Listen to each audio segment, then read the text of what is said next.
I think every brand and agency is like, the conversion rate is low. We're going to extract more out of this audience. We're only seeing, 2% of that audience convert and actually buy something.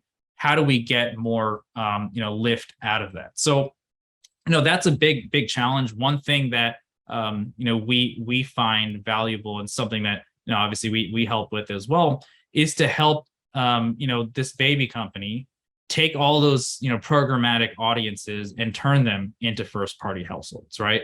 And if you can, as a baby supply company, if you can turn them into first party households, then you get to keep that first party data, right?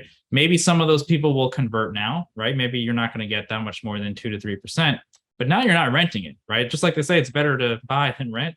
It's not renting anymore. You have those, you get to own those audiences. Some of them may convert now, and some of them may convert later, right? So if you can use something that essentially transmutes or transforms all this like traffic that's driving to your site from the third party data asset, you can now convert the most powerful parts of it into a first party data asset.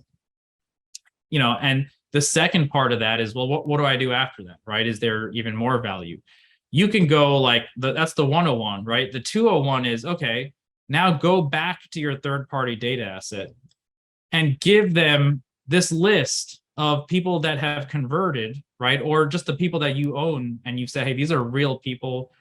We've transmuted them into real first party households. Now you can give them to your third party data asset and say, hey, I know typically you find like 100,000 and you give it to me, and I kind of rent that from you.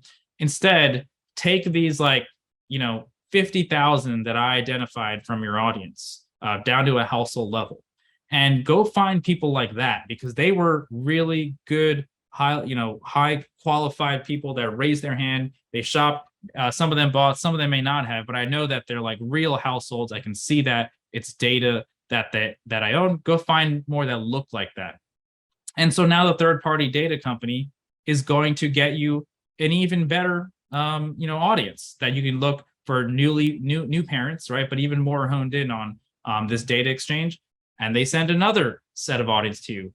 You convert more of that into first party data and you send it back to them. So it kind of becomes a loop where at the end of it, you're getting into this really good kind of rhythm and pattern of how to best use a third party data asset. And meanwhile, you're also collecting and owning your audience because you have all these households for yourself.